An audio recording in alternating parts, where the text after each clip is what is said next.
Hello, ladies and gentlemen. Welcome back to the Starsector Grand AI Tournament, the 2v2s. This is round 4, I think? The third round of the 2v2s and the fourth round of the tournament overall. Yeah. And we kick off today with Blowthorn's DME and Soluna's SRA versus Chaos Farseer's Diablo Avionics and Nia. So I want to see... Apparently there's a lot of memeing today, so we shall see what happens. What's new in the... There's been a lot of fleet shuffling, I see. Probably because ships have been retired and replaced. There's a Baikal. No, Baikal was there before, wasn't it? Yeah, the Baikal was there before. So, it looks like they added the Huskies. Yeah, a couple of Huskies. So this fleet might not have actually retired ships. They might have just added frigates for the difference. Yeah, and what we have here, a couple of Enlils on the SRA side of it, with chain gang CBCs, so point defense Enlils. And Blowthorn confirms that the Huskies are new, nothing else changed. Cool. Thanks, Blowthorn. And on the Chaos Farseer side, I can't tell what's changed. Maybe a different loadout on the Fractus? The Fractus? They swapped the... maybe a Fractus swap, but it looks... Yeah, because one of the Fractuses got shifted over to the right more, so there was one Fractus that so refitted. I think Gepard Dre Interceptors. Chaos says that they lost a destroyer. Panda is now super ranged, so it's no longer a. It's probably no longer. Yeah, I haven't actually checked I haven't actually checked the flagships. So 6 Damselflies and a Basilisk Ultra Shock Beam on the Jeanne d'Arc. Going heavy bomber, I see. Yep, Shikome, Skinwalkers, Nereids, Wraiths. And the Basilisk Ultra Shock Beam on the Skadi. Skadi's got Ultra Shock Beam. Pandemonium. See, Burshells, the whatever we discovered was a 24 Hexafire variant. 5 Glauks Lance Repeaters. Faded S-Flax. Whoa. Oh yeah, no, you can't do this. S-Flax and Frost Escort Winds Wings. Yep, that's true. Sorry, you are. Those are the very cheap ones. Yeah, they're the ones. And the new Borkin flagship is the Bassetan, which is it has the ship system that basically deploys a copy of whatever weapons it has equipped, like the projectiles for it. Ooh. And it's doing that with Glauxes, Burshells, Banished Torpedoes, and several missiles as well. Stromble Ls, which I believe is a missile system. And again, we have a Shantak, which is a light standard carrier, with a Shagai ? Wing. This is the only... yeah, it just copies the torpedoes. I mean, you could equip Clarence. Yeah. Cool. As Chaos Farseer says in chat, the Bassetan just fires 30 torpedoes every once in a while. Doesn't sound that bad. No, that sounds bad. Sounds like we need to get started. Okay, here we go.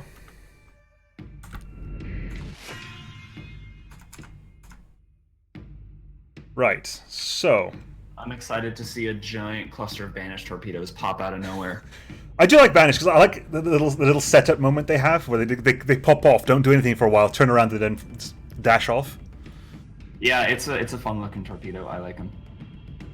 The Skadi went Ultra Shock Beam, although I can't seem to see that. No, I can't see this. I can't see the Ultra Shock Beam on the curve disc because I'm looking at the wrong. So hang on, which is it? This is it, right? I haven't seen this one before. You okay, buddy? You're stuttering a lot, like more than usual. Yeah, it's me. I'm just tired. Oh. I also got really confused because I was looking at a Charybdis, thinking it was that's Damselflies heading the side of the Pandemonium. That's painful. Not very many of the Damselflies made it through, but it was enough Damselflies that some of them made it through anyway. Yeah, but my ghost is getting hits unnecessarily. Oh, it's that one. There you go. That's the Bassetan. I want to see it do its little trick with the banishes. Oh, it'll do him, I'm sure. Clay's getting hit there. Husky's on the side over here. It's a very aggressive Pandemonium. I do like the Pandemonium. The Jeanne d'Arc is targeted. I think the Jeanne d'Arc targeted the Pandemonium with its ship system. So if the Damselflies get through, they'll do extra damage. Yep. Oh my god, there it comes! Oh my sweet... What the hell is that?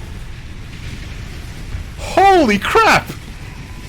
That is extra scary looking with the banished torpedoes. Wow. Jesus! What the hell is that? That is... Jesus! It completely destroyed the ship, like just kept firing... It just kept firing banishes into it. Well, I think it fires them all at once, they have to deploy... So what the hell? Like, how many times can it do that, by the way? Is it get It's a ship system. Right? Yeah, but is it limited or not, or what? Probably recharges, because why wouldn't it? Because that's insane.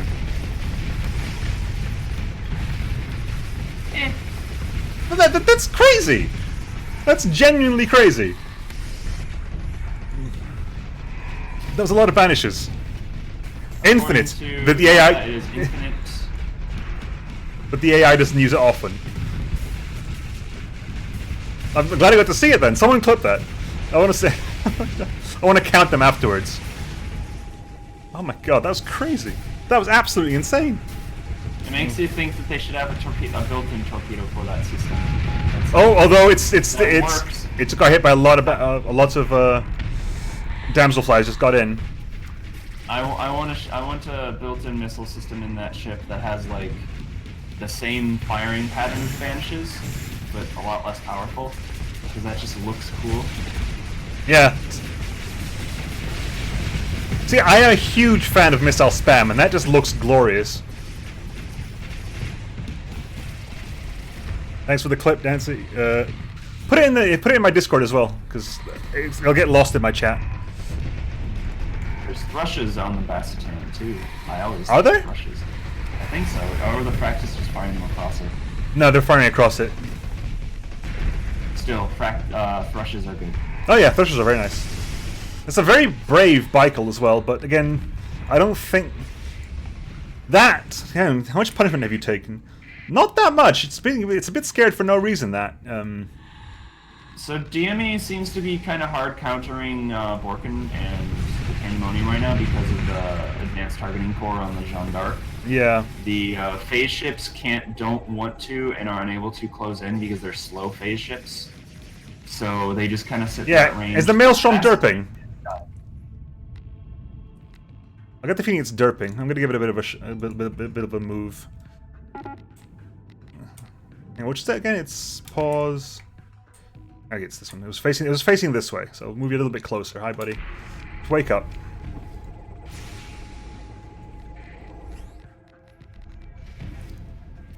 Just popped it on top of a frigate. Good job. Yeah, I know. I realized that Damaged after. the frigate. Well, I couldn't move it any closer without putting it there. I didn't want to give it a completely new location. That'd be weird. Yeah, see, that's it. That's taking a lot of damage. It's a bit late to jump back now. You should jump back out of that barrage. So, what's the actual breakdown of ships left over here? The Pandemonium is still being really defensive for some reason. It shouldn't be. Well, it doesn't have a shield, and it's fighting a ship with 2,000 range. Yeah, I guess. That little beeping sound is the special ship system of the Jeanne d'Arc target data feed, which means its fighters do extra damage to its target. Because that's what they needed. You need to remove the Mirage recall and give a Jeanne d'Arc a way to do more damage. The engines are still gone. It's just drifting away from battle. Yeah. I guess I think it is just afraid of the range. It's the AI is going. Its engines are gone. It doesn't have engines. What doesn't? And why not? Yeah, target lock required. Engines. It's been bugged out. No, the engines have been bugged out.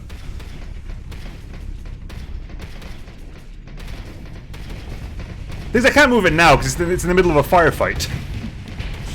That would Now be there's 2400 range, and why is that? because the Banshee also struck beam is 1200. Oh. Jesus Yes. Christ! I would never. But part of me thinks like this is why I wouldn't trust the AI with shield bypass, because the AI just makes some very weird choices. This has been an issue only on these missions. Yep, something about Or this. I don't know, something about this stuff like this. It's just weird. Something about the tournament is just broken. It's not the tournament. It's like Oh. it's. I don't know, because it's not just this tournament. Something about the tournament AI that means that sometimes things just break. I've never noticed it in everything anywhere else. Nah, nobody else reports on it as existing anywhere else. It just kind of happens in the tournament.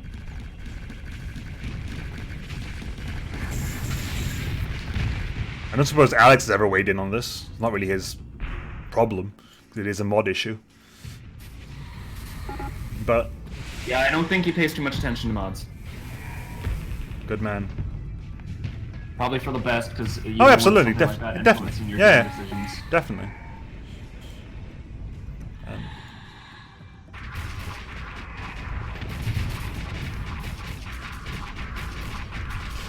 Again, I think these seem to be quite. There are moments where I think they're quite aggressive, and there are moments where I think they're not aggressive enough. I do think that a lot of the broken ships need to back away to vent because they can't deal with it. Well, they can't back off to vent because everything's faster than them. Not if they're in. No, they don't really get much of a speed boosting phase. They're such slow ships that it's like a maneuvering jet to them. What have you got, man? Timeout as well, so everything's now reckless. What's left, really? I think it was just that. Pretty much it's just this ship. It's worth mentioning too, I mean, the bug.ai thing seems to only really happen to capitals, maybe cruisers? Cruisers as well. But way less often to cruisers. Yeah. See, it's happening to it's happened to the Jeanne d'Arc. The Jeanne d'Arc is just there going, nah. Just in the corner there. Anyway, so it's match 1 to Blowthorn and Saluna. Well, game 1. Game 1 of match 1 of round 4. Is that right? That's right. Round. Yep. Okay, so now game 2 of match 1, round 4. Same table from the other side. I do want to see the Pandemonium. I don't know, get in there a little bit more. And I also want to see that. But I want to see that the Banish Rush again, because that Banish Rush was cute. What is the point limit for this week? Wasn't Wasn't it? 200? Wasn't it like 250? Oh, is it? Okay, fair enough. For some reason, I thought it was more than that. But yeah, fair enough. Right, let's go again. 500k. I think they reduced it for whatever reason. Yeah. None of the ships from the DA side got any justice. They did, but I think it was less noticeable. The Pandemonium definitely getting there did some damage before it got scared away. And the Fractals and the Wanzers always do good stuff. I do forget that you have Vapors, though, because you get Vapors that do this and just go like, you know what, we're going to charge ahead. And then going to get wrecked because of the massive fighter swarm they have there.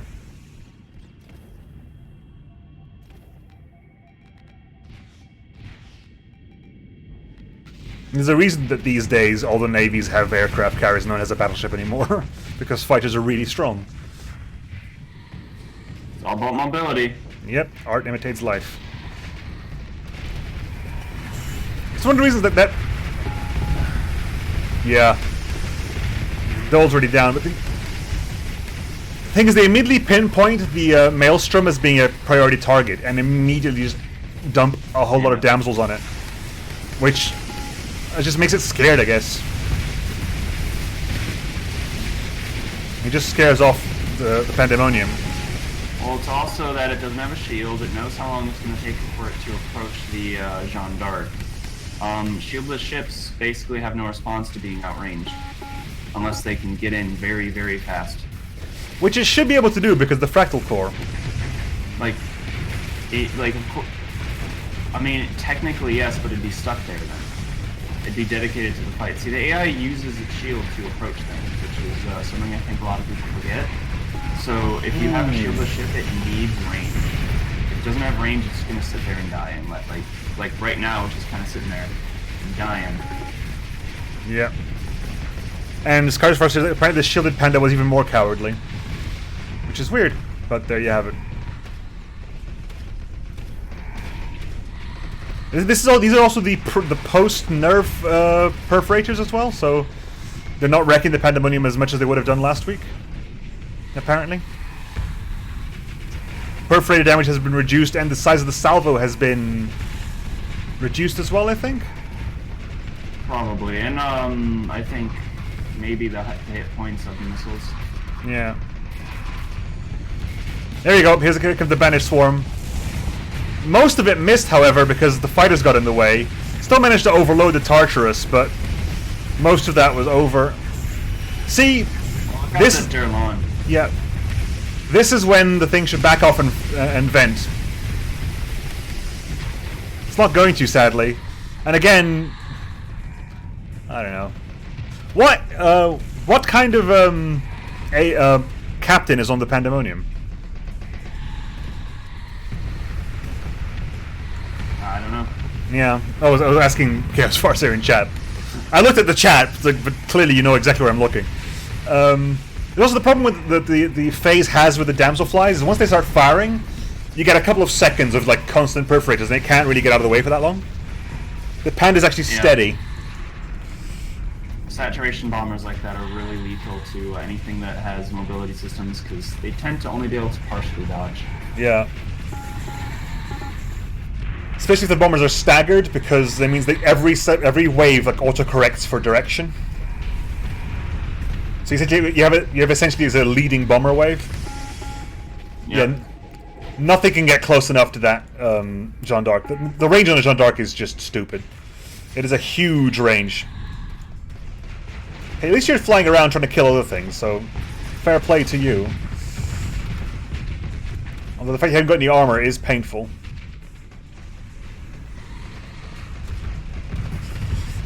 I do feel that the Pandemonium hasn't been getting support. It's been trying to do a lot of things alone. None of the other ships seem to be focused on helping out the Pandemonium. It seems to be focused on the Borken ship. Yeah, trouble too is that the practices aren't very much help because the Wanzers, they have basically no support other than themselves, and DME and Shadow Yards are both very fighter heavy. So, and not only that, but very good fighter like interceptors and stuff like that. So DME, Diablo's fighters are basically just getting destroyed. Yeah. Borken doesn't have fighters as far as... It has one wing, which is what this thing has here. It doesn't have fighters as far as it's concerned, really. And so all those practices floating around are basically just wasted space. Hmm. It's 2600 range on the DME, on the Jeanne d'Arc, because it's ITU. It's not its ITU. It's ATC plus advanced optics, so it's double the range plus 200. Doesn't advanced optics preclude other range buffs? Nope. You can put advanced optics with ITU and therefore advanced targeting core as well. That's weird. Yeah. It gets applied afterwards, so it doesn't get doubled. There you go. Oh, missed most of the wave, but that was the banish. That was another banished wave. It can't really hit, sadly, with those its weapons. It's getting the central built-in. Is that the Strombol L? I think. Is it I think it's the Strombol L. He's managed to hit the Tartarus. But other than that, that said, the flagships are still alive. And Clade and it's dead. Was it a Clade? I wasn't sure if it was a Clade or a Tartarus. So the flagships, both the flagships are still alive. What you need to do is if you kill either the Skadi or the Jeanne d'Arc, I think the other fleet collapses. Because a lot of the strength is in that damselfly rush. If only did that to the Jeanne d'Arc. I think the problem with the Jeanne d'Arc's got a lot of point defense on it. It has and bombers. And bombers as well.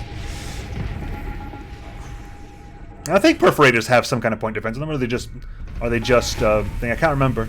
I think damselflies are just the perforators. We'll find out. No, they have linear seawers. They've got seawers. Oh. Yeah, I thought they had seawers. They are just outright better than Kelpeshes. Yep. That's a dead. Yep, that's a dead Bassetan. Man, that six damselfly wings is just ridiculously strong. Well, the issue is that it's fighting. They're fighting a fleet, a pair of fleets anyway, that rely on not having shields. Yeah. So I mean, all they really have to do is Shadowyard has enough fighters to counter the Wanderers, and then DME just kind of destroys them with damselflies one by one. Yeah, here they come, more damselflies. And they're already loaded up again. Like, that was one wave after another, basically back to back. Yeah, pretty much. Thing is, like, even if it takes a longer time, with 6 waves, even 3 waves of damselflies hurt. They have 6 flight decks, which is just too many for a combat carrier.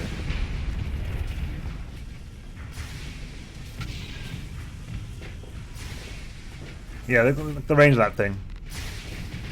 I think that's a stupid range. Yeah. It has range and a large amount, which that makes it a battle carrier, you know? Yep. That's a 2-0 to DME.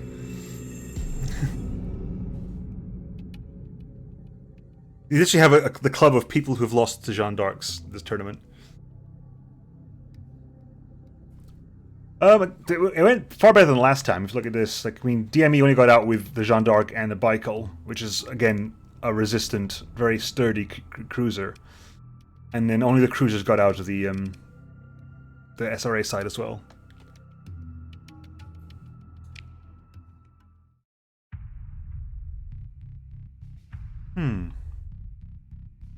So what's next? Next we have Snarash's SRA and Lightning JC's Metalson versus CJUSA's ORA fleet, which is the Enlightenment ORA fleet, and Herflex's Midtech. Which now has a victory. Oh my god, yes! I am happy. And a Griffin. I'm happy about the Griffin. Oh yeah, there was an opportunity for a flagship change, wasn't there? Yep. I think which is why Borkin has the Bassetan now. Yeah. Okay. Midtech has the victory, and did anybody else change? I think. I'm trying to remember if Snarasha was the one previously with the. I'm checking. The Aura fleet that didn't have a capital now also has a. Okay. I'm trying to remember which was. Beam Enlightenment at that. Yeah. Yeah. Okay. So let's see. What do we have here? We have communions with. Let's do the top here, from the top. The Skadi has Wave Pulse Cannons, Storm Blasters, Chain Gang CPCs. Nothing changes. We have a couple of Seskis with Casta, MRSMs, Patent Systems, and Maser Lances. Really interesting. So you have a couple of Seskis with only Metalson weapons. The Tartarus has nothing changed because it was there last time. Fair enough. So the new Seskis have Metalson weapons.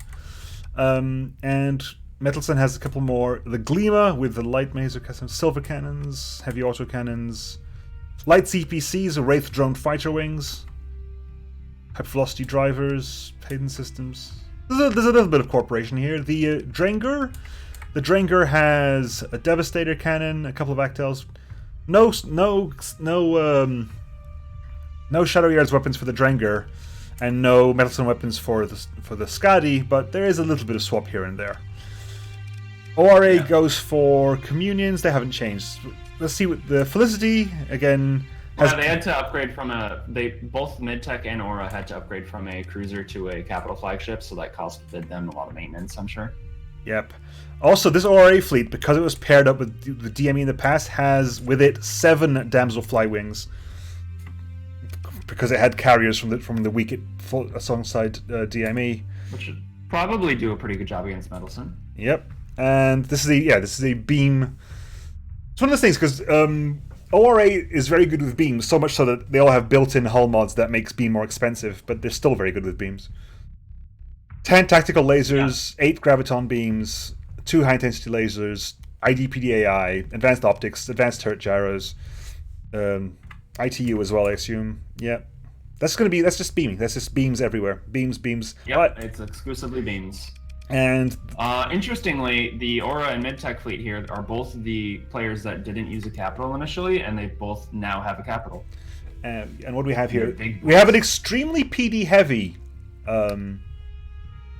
victory. That's Echoes cast. Like they got spooked by fighters. Yeah, Echoes casters and several dual flak cannons and Aegis cannons, Mark 9 autocannons, and of course the built-in like Hephaestus on steroids that the victory has.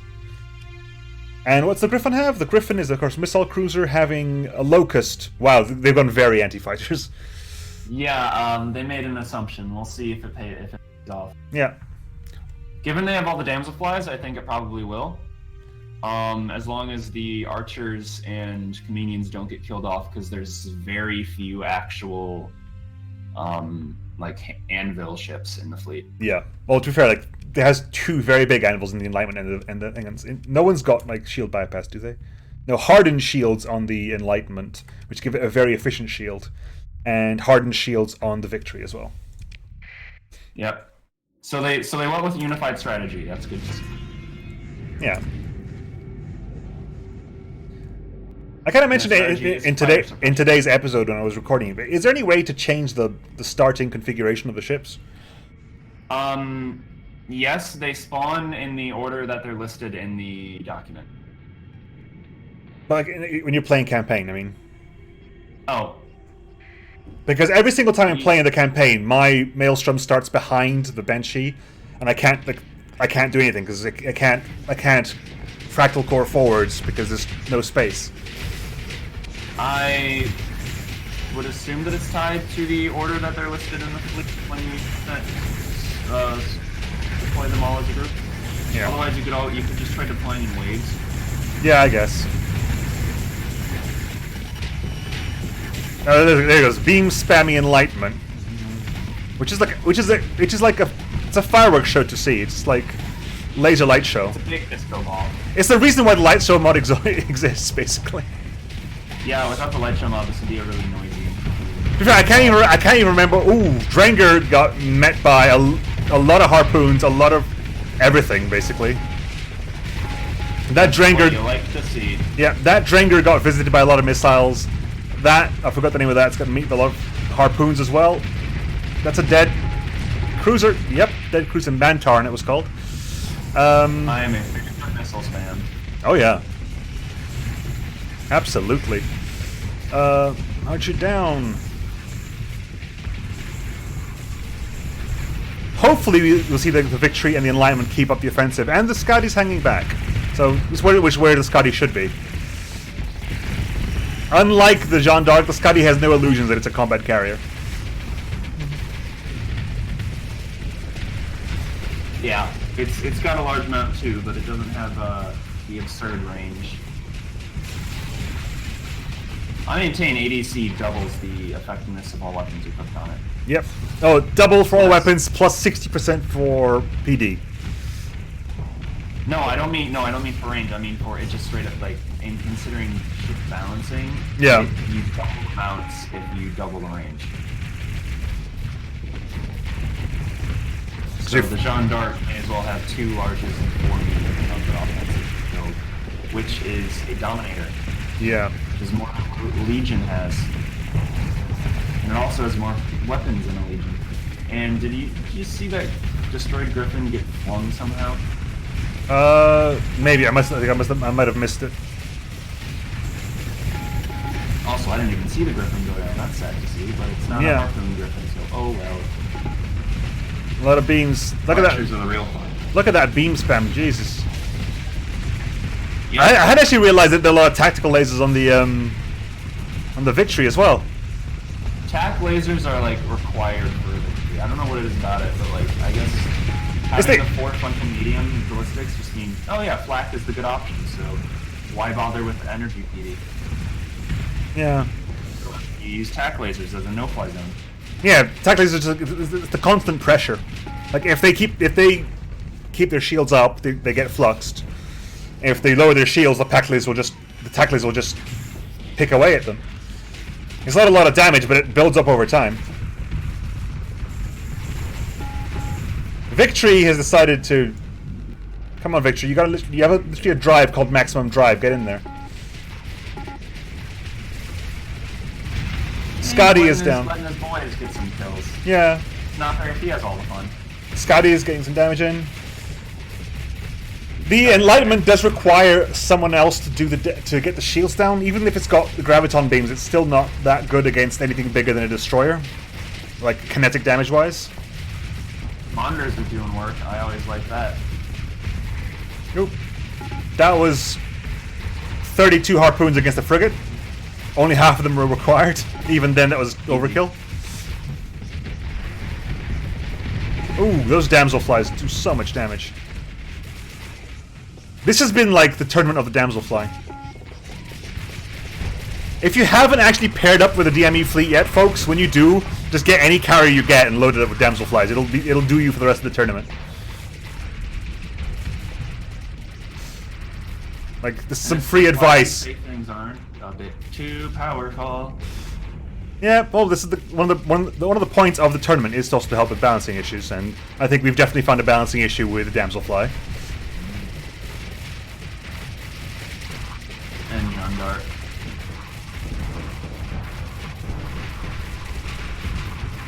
I think Copuses are decent, but they're also very slow, unarmed, and their missiles aren't faster than the harpoons. Let's see now. The Enlightenment's dying back. That victory's. Hang on, is that maximum drive? Are you finally maximum? Oh my god, you're finally maximum driving. You realize I thought you were broken, and you decided to actually join in the fun, or not? Or I remember before point 8 when I thought damselflies were kind of meh. I thought bombers like that, it doesn't really do very much unless they're mad, and you can't really rely on masked bombers. And then point 8 happened, and masked bombers is the entire meta. Yep. What was previously Jesus. okay is now ridiculous. I do think the Enlightenment is now borked. They're taking turns to bork. Jesus, get in there. Hang on. Pause. You. Can I move you over there?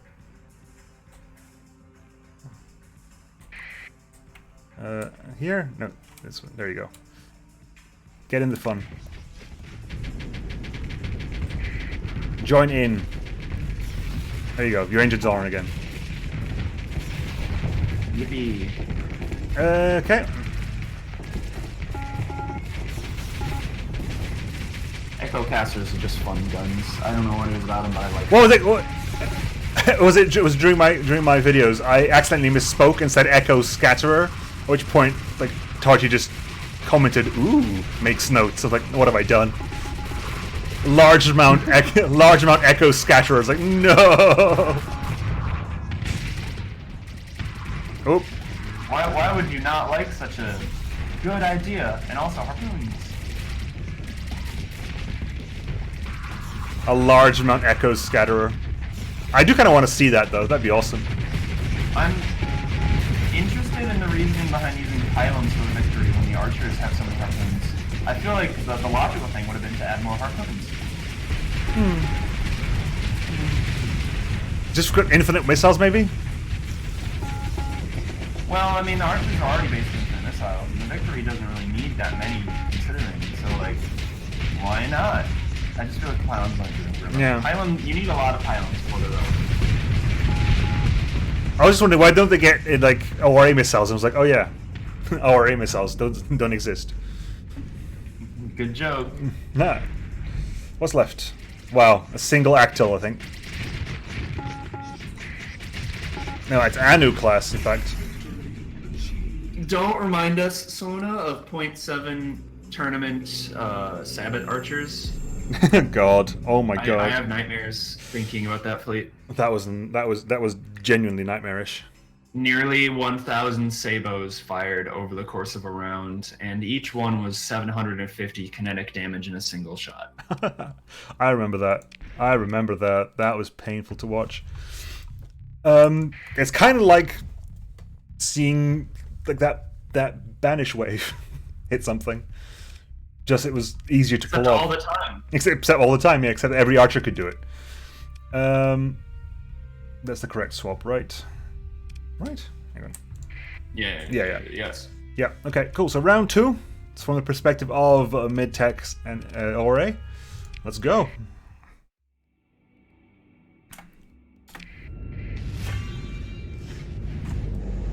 Zoom out. Ooh, both the capitals start at the same time. What's the map like here? Concentrated points in the middle, so... I am to avoid the victory PTSD, but I had to give in to flagship change. The entire tournament turned around the nerf of the DME, no?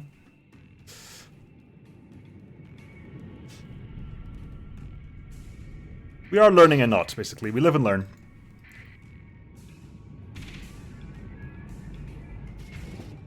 Eagle, victory PTSD. Who has PTSD over the victory? The victory is glorious. No one would ever complain about seeing a victory in battle. Oh! I am happy to die by victory. We almost did a me there. Ram straight into the back of your friendly. Oh, look at this. It's okay, it got armor. Okay, Shikomis are coming in. And getting some damage into that Bliss. That Shikomi's being chased by harpoons as well. In a regular Shikome fashion, one of them used temporal speed time ship system thingy to blast itself into a bunch of harpoons and self-destruct. Yep. Wibbly wobbly timey wimey stuff. Oh, there you go. That Dranger just... Dranger is going to die. Nah, not so much, but it took a lot of harpoons. It's flex locked, it's in front of the archer fleet, I mean... Ooh. It made it away. Basically not a CF, I forget. Yeah. That said, that Tartarus is taking... It's got its like siege mode on, so it takes less damage, but it's the focus of both capitals at this point, pretty much. Flies too. And damsel flies. I assume everything's the focus of a damsel fly though. When damsel flies are on the field, everyone is dying.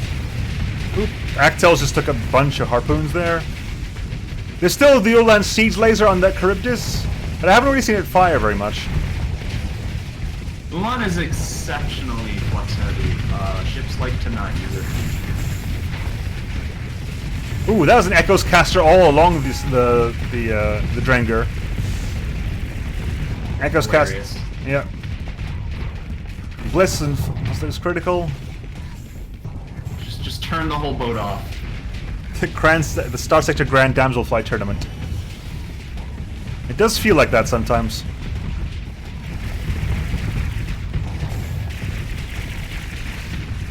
Now Charybdis is saying, are you gonna fire the Ulan? Are we gonna fire the Ulan? Before you die.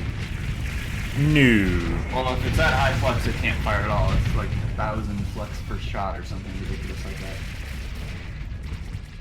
Who am I even fighting here?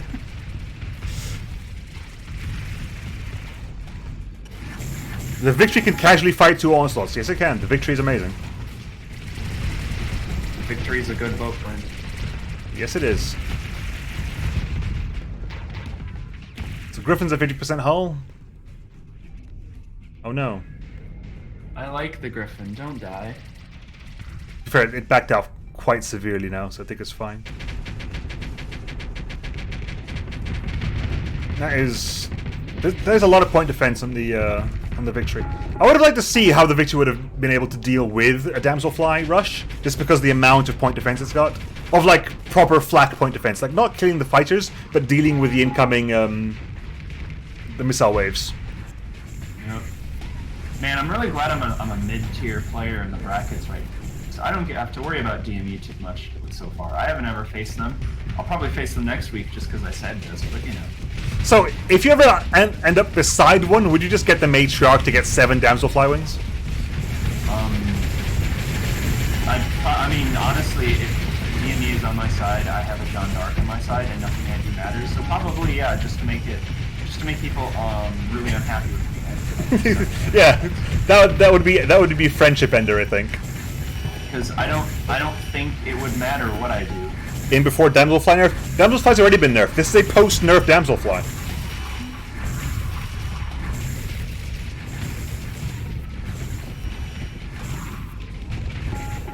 Ooh, that kite has attracted the attention of a lot of harpoons. Oh, that might. Well, that's what the kite from Mike's job is. Die. Yeah. Pretty much. Remember when I did the Midtech fleet in the last PvP tournament, and I had like 12 kites one round, just like I only bought kites, and it worked. Look at that. The Victory just doesn't care. The Victory is in the face of the Drenger, firing all its weapons, and it does not care. Why would it? Yeah. I mean, the Echo Caster kind of makes the enemy ship not fly anymore. That is true. It flamed out the it flamed out that thing, whatever that is. That's a Rastrum. Still enjoys the Echo Caster, but I feel like I prefer heavy ion blasters. It just feels right, you know. Well, you do like the Echo's caster has to build up over time because it spreads out the EMP damage across the hull. If you hit something with a heavy ion blaster, stuff is going to shut down. That's it. The Victory's getting a lot of Shikomi attention, and they have eroded it past its armor now on most sides. So yeah, and the flash are constantly damaged because they're not covered by the shield. Yeah. So the Shikomis could quite easily whittle down the Victory now. Besides, it just took Actel shots from the front, which are... The Griffin died. Oh. Like I said, that frontal Actel, it cannot afford to lower its shields too much, because every time it does, it takes an Actel shot that does 2,000 damage to the hull. That Drenger is still alive, and hasn't actually died yet, and it's Flux Locks, though. That Drenger is gonna overload real quick. Yeah, I consider the Victory taking so much damage as being a form of BM. It knew it was fine. There you go. More Shikomi attention, although they're coming at the back where it still has some armor. But it's coming on the sides. Well, Shikomis, they come all over at once. Yeah. I don't think the Victory might not survive this. I mean, now that the Drenger's down, the Scotty's gonna lose its fighters real quick. Shikomis take a long time. Well, I think we're literally we're down to the Enlightenment, the Victory, and a couple of extra carriers that are slowly which are losing CR now, whereas the Scotty and the Tartarus, the two Tartarus, there's another Tartarus up there, still have full CR. You can say CR word. It's not a curse. You say that. It's not like Voldemort. You can say the name and it doesn't give him power. That's what the Enlightenment hasn't taken a scratch yet. So the Victory's taking a beating. The Enlightenment just don't care. That is now the Enlightenment and the Scotty are at it, so the Victory is probably fine to take out whatever it wants for a bit. Yep. Monitors are going down because again, no bubble shield. It was something I've always questioned why there wouldn't be a bubble shield on monitor. Who does that? It's just wrong. Thing is, that is not a shield bypass Enlightenment. That's an Enlightenment with hardened shields, which means it's got a shield efficiency of 0.45, which against loads of beams is against high explosive beams, nothing's gonna happen. It just does not care. Union went down. What's the fighter percentage on the Scotty? Scotty's got 95, 96. Yeah, oh, yep. That's pull through. Yep, that's that. By, the magic of Shikomis. Shikomis pull through, burn out the Victory. Slowly but surely, but... The supplies on the Canadians were fun, but they weren't what they needed, considering how many Shikomes were on the field. They needed more fighters to take them out. Now, now the SRA outnumber Midtech and the ORA, so I don't blame them for flies. Damselflies are exceedingly powerful, and who in the right mind would keep using Shikomes and not anything else? Just don't plan for that. It just keeps happening. well, I think it's pretty much down to the Enlightenment and a single monitor up there, but that monitor's being attacked by. Oh, never mind. Never mind. We're down to the Enlightenment and the monitor down here. The Scotty has decided to actually fire its large turret. Shikomi still can't hit Nidhogger lances. Right, speed up a little bit because I think we're just waiting for time to happen now. There you go. Armor's down. We're actually getting to the hull now. Shikomi's it can't turn its massive shield to face everywhere. So we Monitors would be very good against Shikomes if they had a bubble shield. Yeah. It's another 2-0. Right? Hang on. Shit, who won the last one? Who won the last one, guys? I'm confused. I think this is a 1-1, right? It's 1-1, yeah, I thought so. I just wrote it in the wrong square. Why can't I even remember the fight? Don't know. So I gotta flip a coin now. Okay. It is 1-1, I thought so. Yeah. Victory won the first one. I got really confused because I looked down at my notes and it's like I'd written a victory besides Snark. I think I just foresaw the future, you know? Heads or tails for the SRA? No, you have to pick, Dizzy.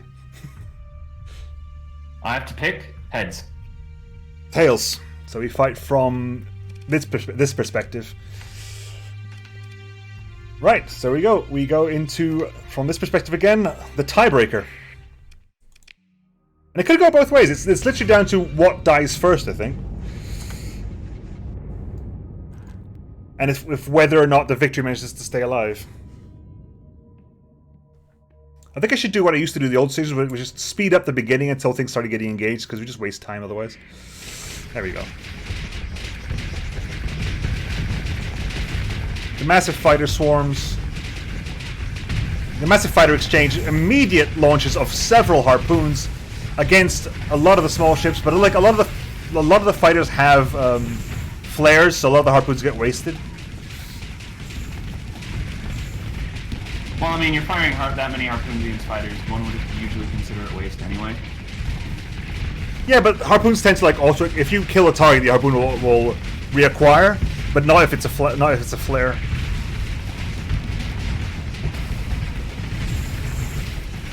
It reacquire. It's a waste because it just gets locked onto a shield, but it could help. Griffin's already down. Griffin charged way ahead and gets taken down by a combination of everything. Got its engine shot up by a Shikomes, I think. Ah. Victory and Enlightenment focus down the Drenger. So Drenger is now having serious flux problems.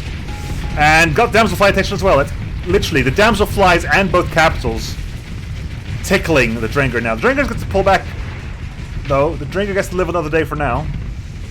Maybe that might be a problem because leaving the Drenger alive arguably did a problem against the victory last match. Because the Drenger barely survives. Yeah, but that was a problem last match because those Silva cannons did a lot of damage to the victory whenever the victory put its shields down. Yeah. That said, Damselflies are still trying to come on and finish the job, as is the Enlightenment. That Tartarus, though, is... I'm not sure if they're aiming at the Tartarus or it's just in the way of the Drenger, but it does the job of shielding the Drenger versus a lot of those perforators. The Scotty is... over there, I guess. That's the end of that comment. Communion down, Bliss down. Drenger's still alive. Other than a few side ships, the Midtech or A fleet is kind of constrained to this bottom corner. That Drengar is still under pressure from the damselflies, but with nothing else, it's just... Yeah, it's withering, so it's just kind of taking it on the shield. Yeah. With no other support, they could just take everything on the shield. I mean, perforators are high explosive missiles. Against a good shield, they don't. It doesn't really care. And it's the damselflies are split between Canadians rather than being a bunch of them stuck on one single battle carrier. Yeah. So they're less condensed into meaty. Well, Custos down for Metalson. And we have a bit of a cessation in hostilities at the moment. Enlightenment is at the back. Engines seem to be on, but it doesn't seem to be going anywhere. Archer down to what I currently think is a shot from you? From that Mjolnir, maybe? Yeah, it was the Mjolnir.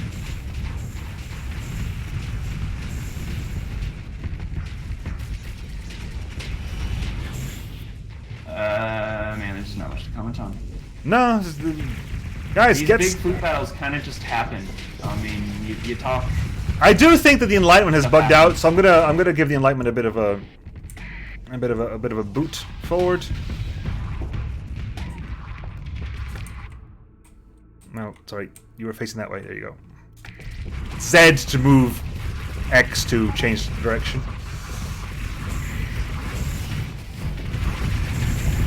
Okay. Hammerhead, no Hammerhead, Victory is there. Shikomis again, Shikomis are picking on the Victory.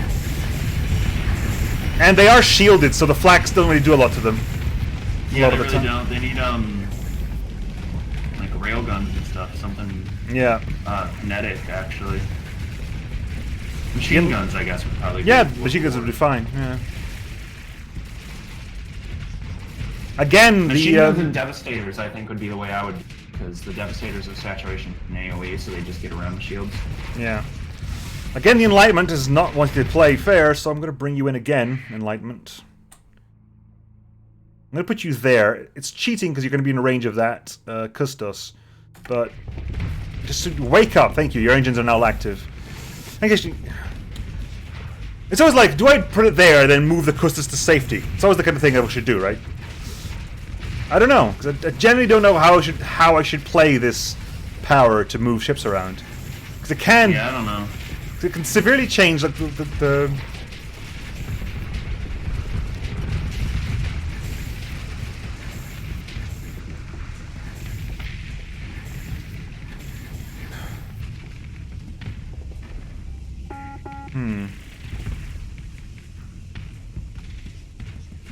Shikomis work well against ships. Shikomis work quite well against ships that don't have bubble shields because they're very fast.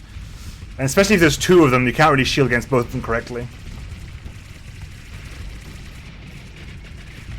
And again, the archers haven't got an A-point defense on them whatsoever. They literally are an HVD and harpoons.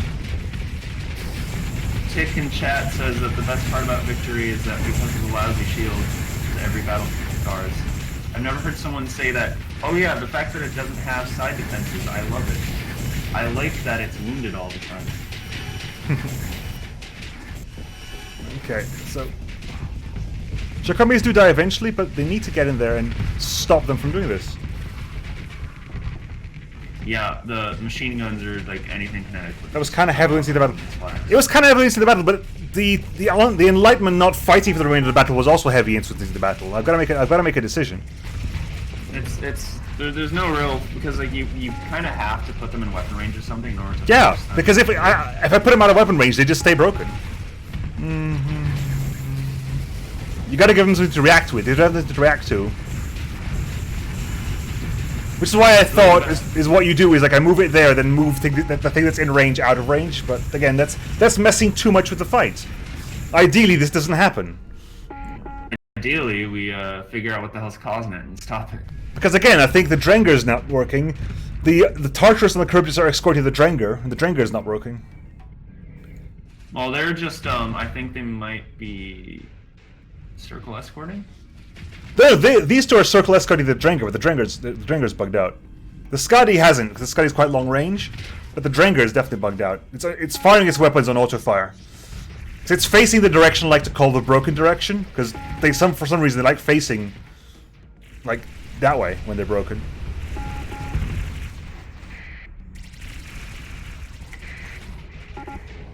Yeah, I don't get it. Okay, I'm gonna speed this up a little bit because it's gonna until things start happening. See, the Dranger's definitely busted. Where am I gonna put you? Here then. Get back in the fight. I want something like the Dranger that has a massive range of the silver cannons, the Actel cannons. Like, there's no way I can put it where it's not going to be in range of something, and it's still broken.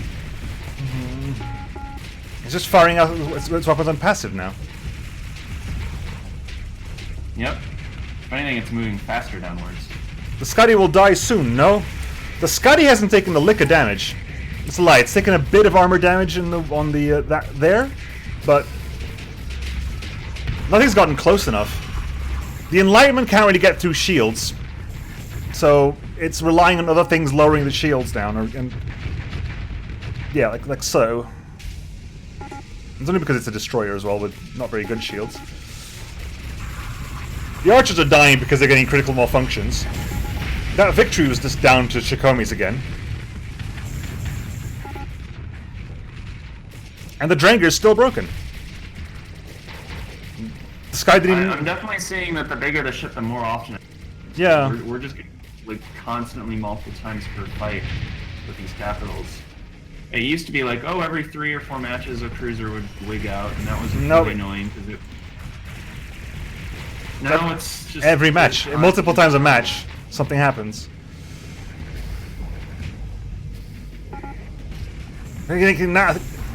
Now I think maybe it's active again, but it took for long it just wasn't doing anything.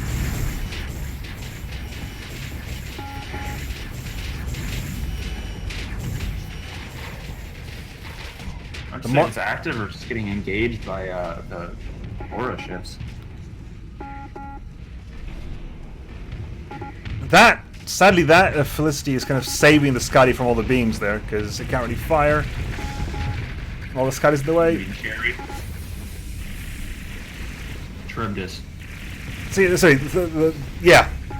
I meant the Enlightenment couldn't fire at the Charybdis because the Felicity was in the way. Those are the words I wanted to use.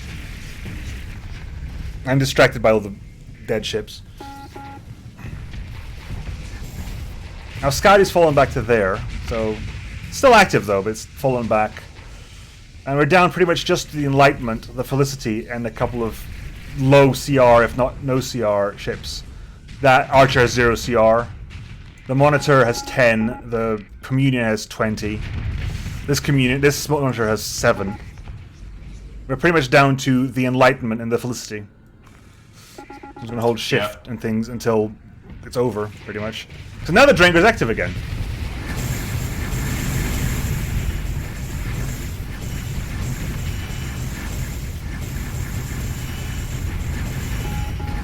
In your stupid shouldn't do that, we have no HTTPS and the Twitch link, so you have to copy it. What?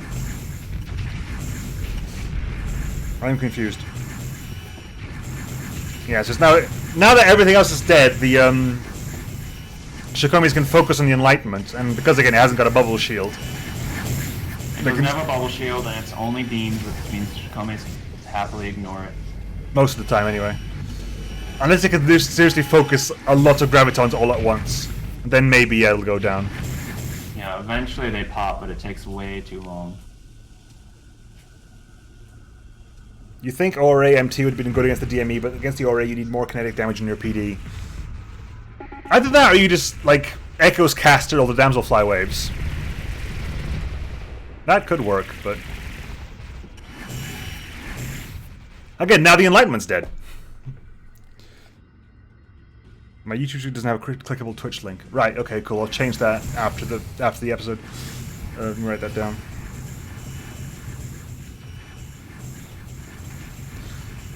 Yeah, well...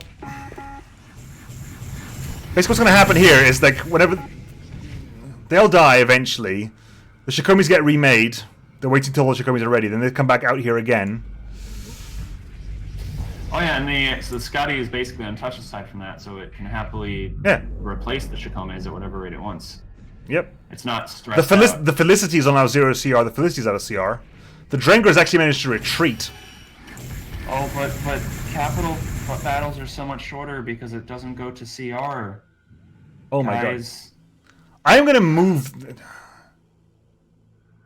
Okay, now everything's broken. Every single ship here has broken. Every single ship here has broken. Well, that's because CR, I guess, probably. Those Tartarus are 40 something. The Charybdis is on 23. The Skadi is on 43. Oh my god, is the Enlightenment going to win? The Enlightenment might win the CR war. The Enlightenment might win the CR war. Holy crap. Well, if the Skadi decides to kill it, then... Yeah, if the Enlightenment... The Skadi has to kill the Enlightenment, or the Enlightenment wins the CR war.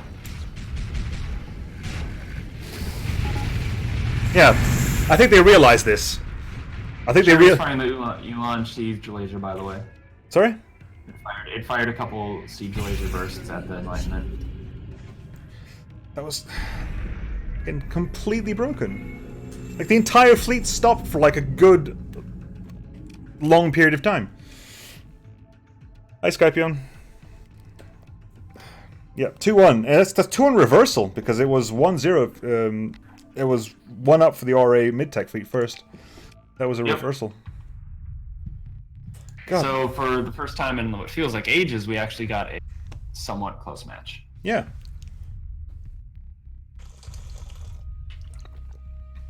I think the Skadi hurt us. Me and Lowtech versus Psi and Neutrino. Okay. Yep. So, we got a Snow Goose for DME. The Snow Goose class fast sex machine attack ship. What do you actually have on you? You've got a hybrid repeater, dual linear chain guns, Etanos. Like, I love the Snow Goose. The Snow Goose, like... The DME has like a series of really, really good player flagships. Starself, Snow Goose, and then Cormoran. They're all really, really good. They all have exactly what you need. What do you have? Heavy rail accelerator, high intensity laser, 6 damsel fly wings again.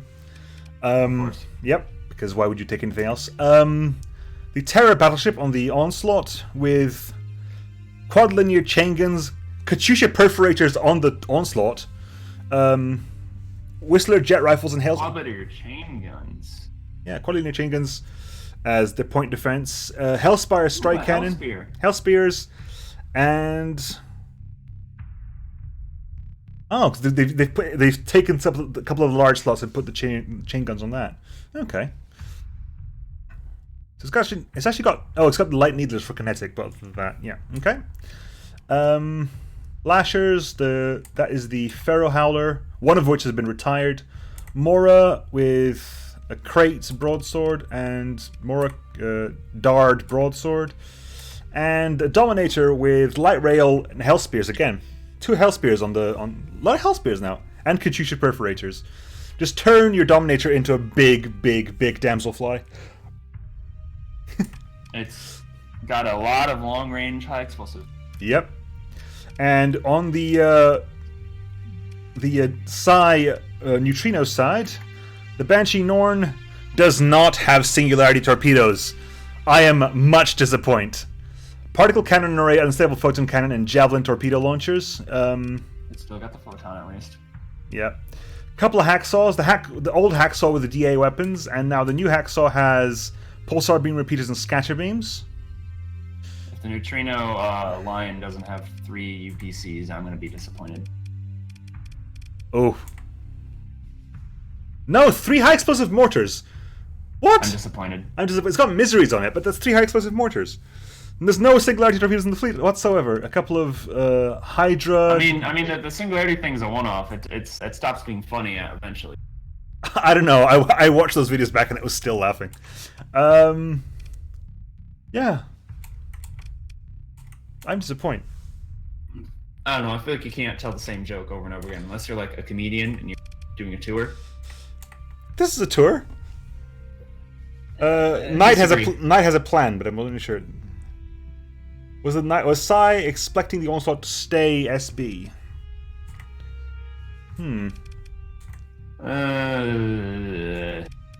Because it no longer has a shield bypass. It's actually got hardened shields, which is actually going to counter the high explosive mortars very well. Yeah. Still hardened shields on an Onslaught, though. Yeah. It still has like 0.75 flux, but it's still a lot. Anyway. Still, points for Morsher and Green for having exactly 500,000. Yippee. I always enjoy that. Over-optimization against the previous round's fleet. Singularity torpedoes are not a joke, it's serious business. Because it's a tour with the same audience. I don't care. I was laughing. I rewatched those things and I was laughing. You cannot show me the crip of that massive, like, huge mess of ships at the very end and not expect me to laugh. There go the javelins. That's 6 javelins against a lasher. None of which are going to hit because it's a lasher. A couple of the snow geese. Is that the same loadout? That is the same loadout, okay.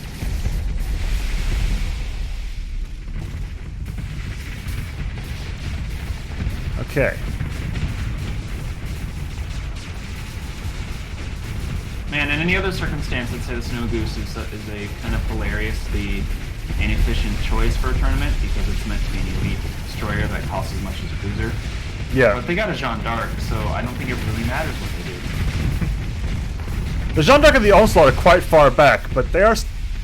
Let's say they are still alive. I'm assuming they're still alive. I don't know if it's that they're far back so much as... Oh yeah, they're far back. They're far back. But... I was going to say something about how everything else in the fleet is a lot faster, but I mean, that's true, but they're also far back. With the engines off as well. Again, not sure if the ships are active or sleeping. I think you are alive, but I'm not sure if the Jeanne d'Arc is. Luckily, the Jeanne d'Arc doesn't need to be close to battle because it's a bloody Jeanne d'Arc. It has a huge range on its fighters. Mm-hmm. Yeah, the Onslaught is awake now, so... Ooh. A lot of fighters here. But damage everywhere. Ooh, yeah, that's the high explosive spam. That's not doing much against those shields. The light needlers do add up, but you definitely want to be facing your target. Ooh, and you don't want to get hit by all those javelins as well. Lasher down again. That Nemean Lion is memeing by showing its rear to the fleet. That is definitely a broken Jeanne d'Arc. I'm going to move it back a bit because, oh my god, I need to do this. Can you please start behaving yourselves? Like, honestly. Like, start behaving yourselves, really.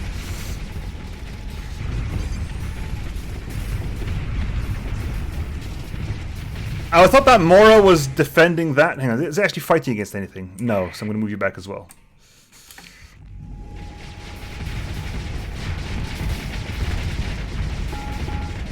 The Mimian's largest are high explosive mortar Mark 3s, therefore not a meme at all. I think it's shooting at something that flanked the fleet. Yeah, there's a single there's a Lasher and a Snow Goose up there. Okay, so here we go. This could be a lot of... They've got several Needlers, and if the shields go down, there's a lot of high explosive there. A lot of high explosive there. But they can't... If the Banshee gets flux locked, it's doomed. They just can't get through the shields. They're not getting through those shields. There's not enough kinetic damage on the Onslaught to get through the shields. The Maul is still up there, dueling out with a... Okay, the Nemean Lion has decided to turn back a bit, while the Banshee just rams an Argus. Oops, with its rear end. Argus is getting rammed is like Psy's whole thing. It's not a Psy battle if an Argus doesn't get rammed by something. Usually it's me. Okay, that Dominator's turning the wrong way around. And they're not necessarily good, but yeah, do not lower your shields. They're not necessarily funny, but 3 high explosive Mortar Mark 3s do hurt. Oh, it's a build that works, which is why it's so boring.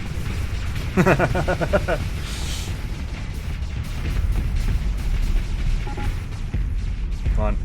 No, you Banshee continues to just ignore all damage. Yeah. That Banshee has the Neutrino Tau upgrade, I think, that does that to the shields. That lets the shields do that. Yeah, so it's not a it's not a thin arc anymore. It's not a thin arc. It's a full. The true meme here was the anti-joke build. The real joke is taking things seriously.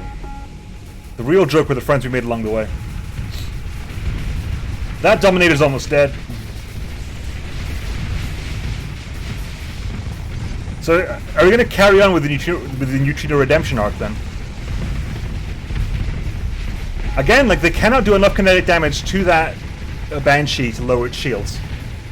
Which means it's... I feel like... You go. No, you had... I was gonna say that I feel like my comments on it kind of off the edge of balance woke up the player, and now Neutrino's doing stuff. Those guys are over there. That enemy line is trying to deal with a Lasher for some reason. It's turning to face the Lasher. It's not broken, it's facing the Lasher.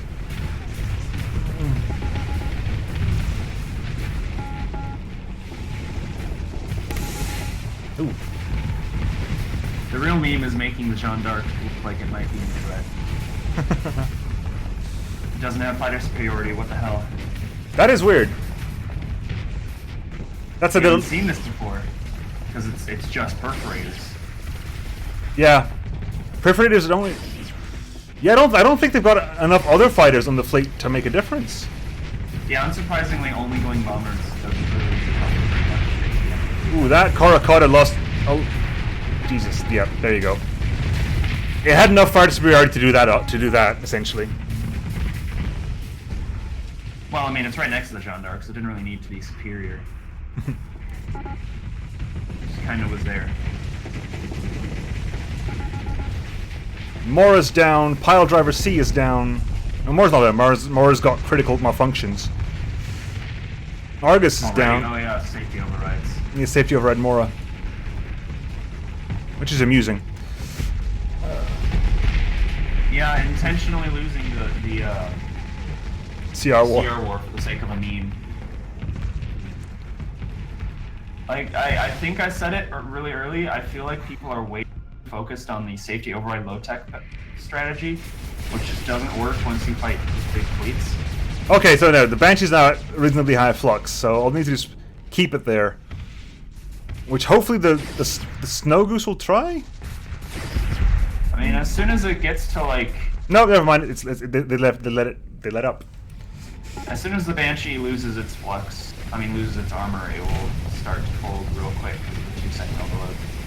If anything, it's a good flank. It's engine hard. No. Oh, there we go. That's a dead Dominator. So we're down to, what, 2 Moras, 2 Snow Geese, a Tunguska, and the Capitals. Ooh, the Banshee took a lot of damage, probably from what looks like... It was Damselflies, I watched it. Damselflies. They finally took the shield down, and it took enough damage to lose its armor. So it took the brunt of the rest of the wave. Okay. Now, again, the Nemean line is... It's active, it's awake, it's just being really careful for some reason.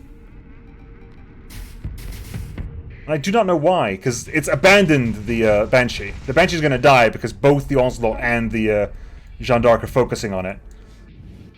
And it's definitely awake. The engines are on. It is moving forward. It's just moving forward really, really slowly. And it's right now it's in a nebula, so this is about as fast as it goes with shields up. Yeah. Remember, it's a big, slow slug that just has 3 universals. There's a Tunguska over there, like, and a Mora. The Mora's on 0 CR, the Tunguska's on 31. That Snow Goose is on 22. That Durlon's on 32. The Banshee is now losing CR. Like, the Moras can't do anything else. The Moras are dead in the water at this point. Yeah, Moras they're not ships anymore. They're just kind of things that make the AI think, hey, maybe there's guns over there. Okay, now, technically the Nemean Lion and the Banshee have both capitals between them. All the Nemean Lion needs to do is turn around. That said, I managed to weather the entirety of that Katyusha storm on its shields. All you need to do is turn around, for the love of God and all things holy. That said, that is a high fluxed out onslaught, so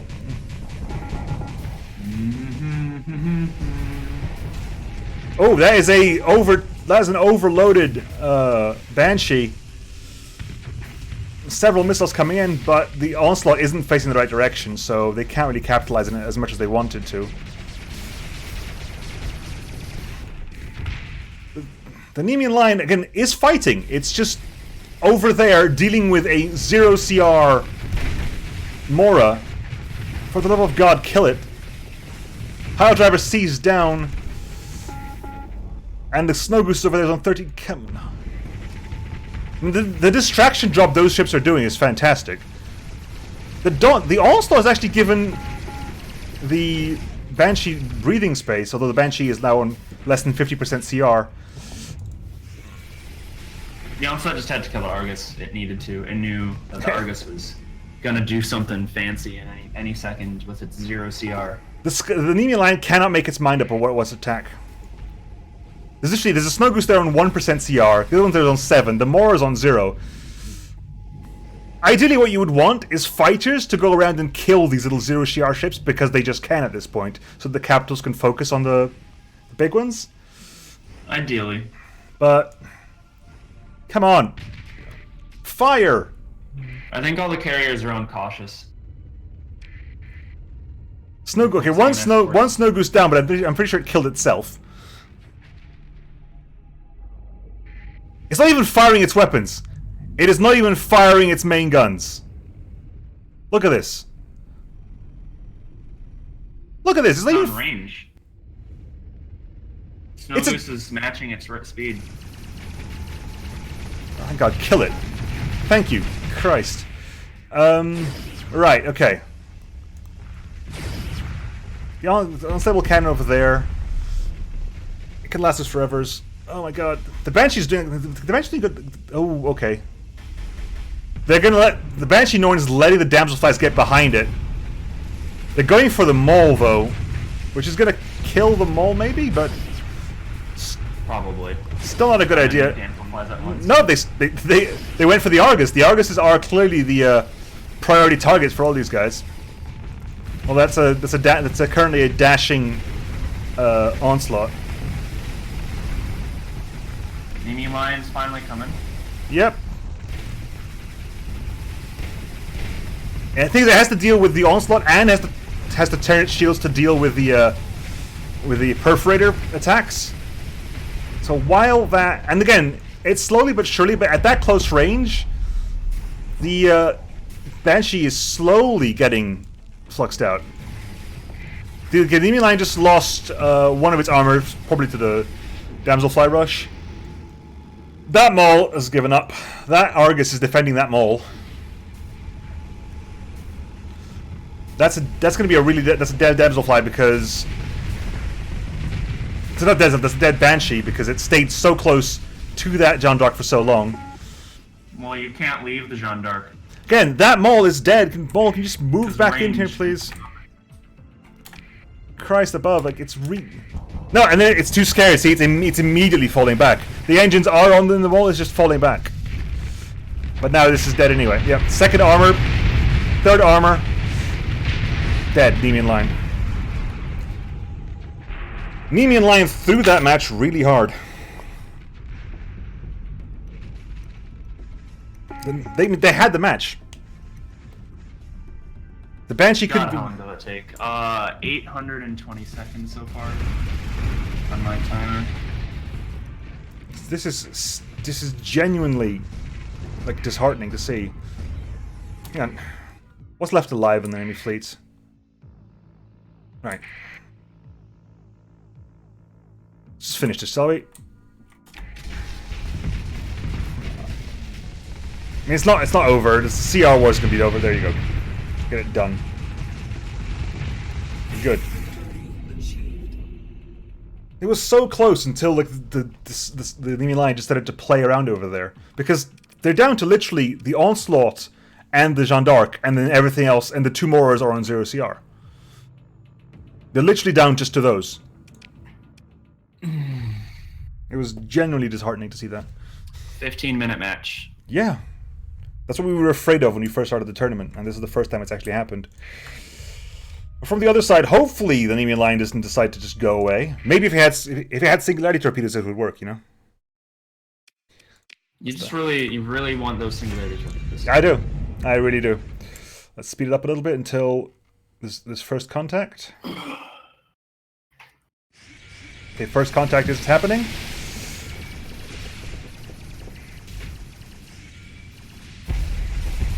I bet she was holding well, but then she was holding so well, like, the Nemean line had plenty of time to get in there and support it. It just didn't. And for a lot of time... That Lasher got slapped. It ain't dead, but it took 3 javelins to the shield and it overloaded instantly.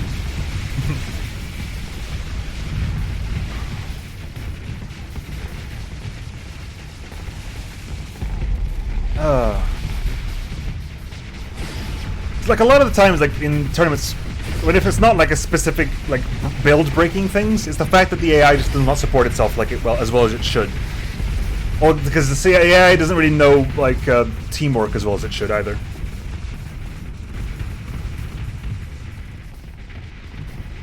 Yeah, if the Nemean line had supported the Banshee versus the Jeanne d'Arc would have folded easy.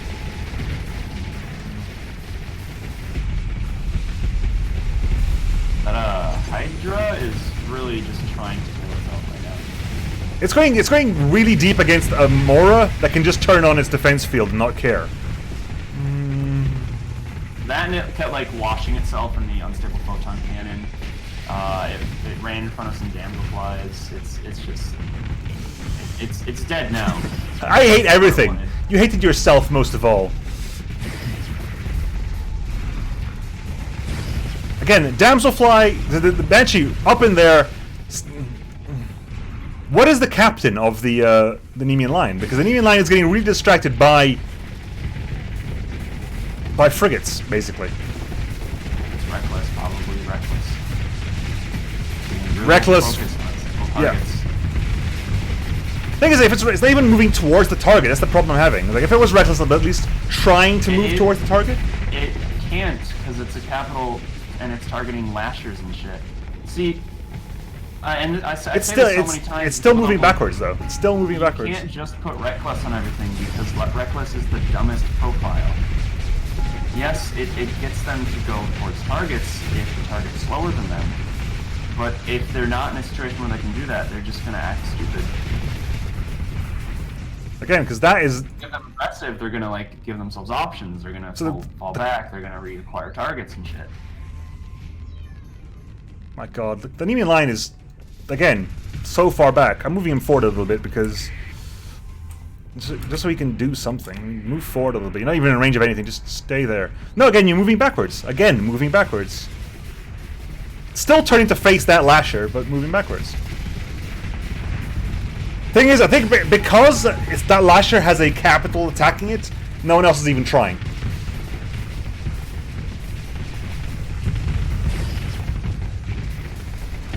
How kiting ships work, they kite and they distract, and the AI doesn't know what to do with it. Until that lasher dies. Now see that now it's not attacking this. Now it's not attacking the lasher anymore. It's chasing that hound. Nope, it's relocated to what? To that lasher. It's targeting the smallest ships possible. Well, they're the closest ships, and also the ships that are flanking the fleet. So the priority targets, targets of the line can never and never will be able to engage. Yeah. Relativity is taking some damage. Lasher is down, at least. Okay, now they're relatively close together, so hopefully some support can happen. Because now they're close together, he wakes up, and you can see that he's turning and moving forwards a bit. Mauled down.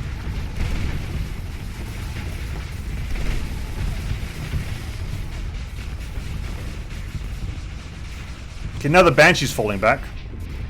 A lot. Far more than is likely. Well, I think Critical Flux is trying desperately to get rid of it. That is a dead hacksaw. Yeah. Slow it down there so you can immediately after you Critical Flux. Okay, there you go. Doubling off.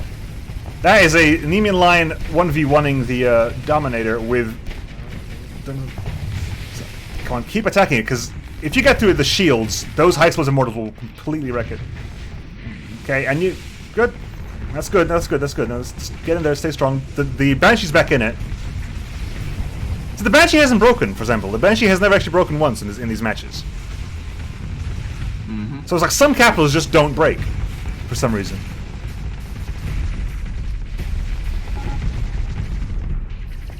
I genuinely do not know.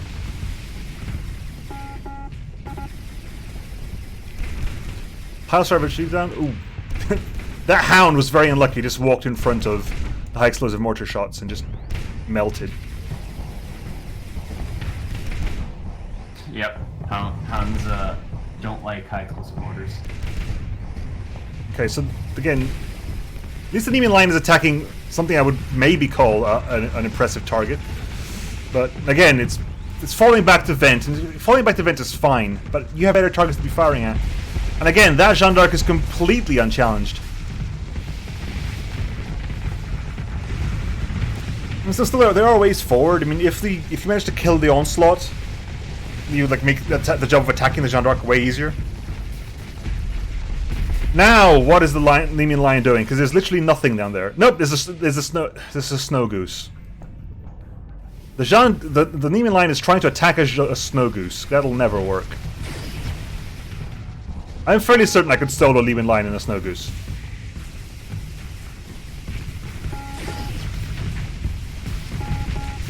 Argus taking severe damage. Argus is down.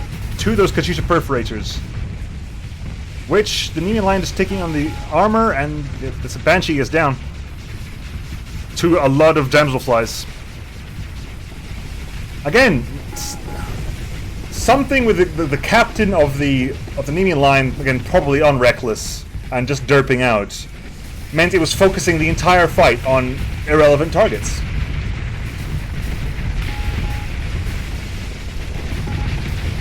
Which meant that one of your line ships was thinking it was a picket ship, basically. Yep. You have a line ship doing the job of a picket ship, and because it's doing the job of a picket ship, none of the other picket ships are doing the job of the picket ship. Because the AI doesn't, as my experience, the AI doesn't assign more ships to the target than it needs to. So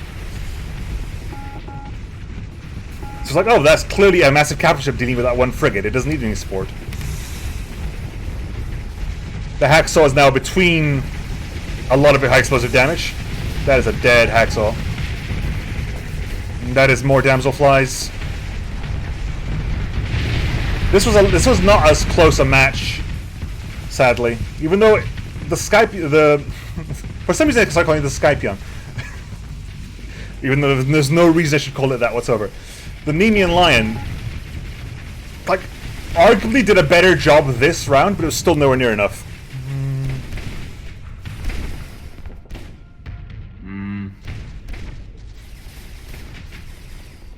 Is it because I opened my mouth? It sounds to do with the size various AI edits too.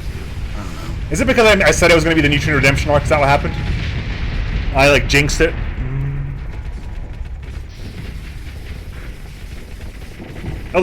Here are some crates as well.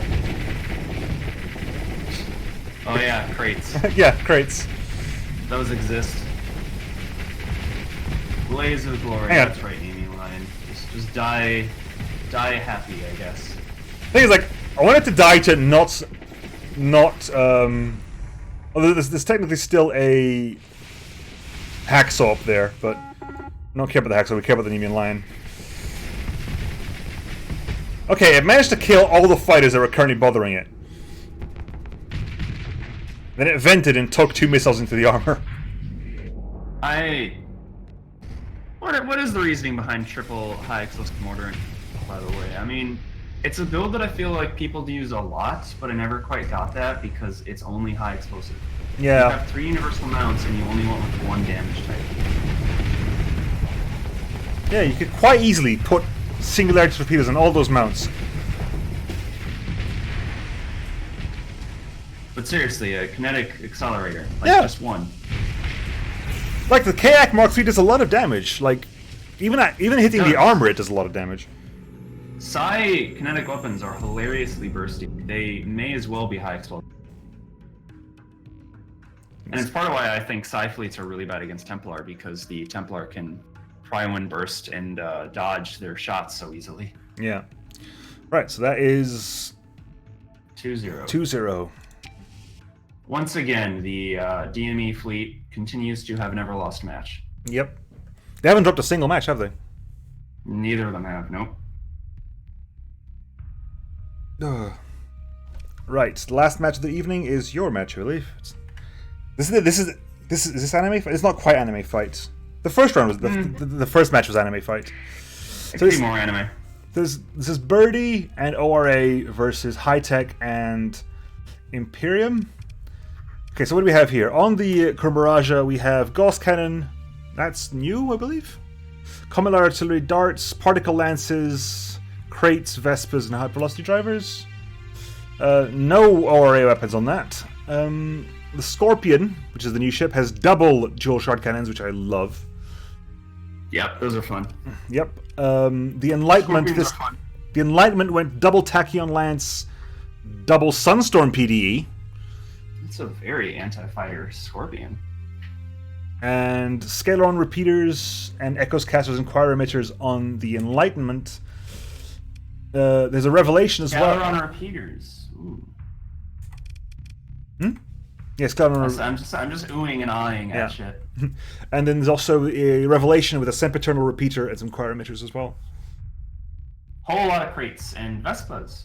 Crates and Vespas. Vespas, of course, have the Fury torpedoes. Now, Yep. Is that a change? Why is Paragon down there?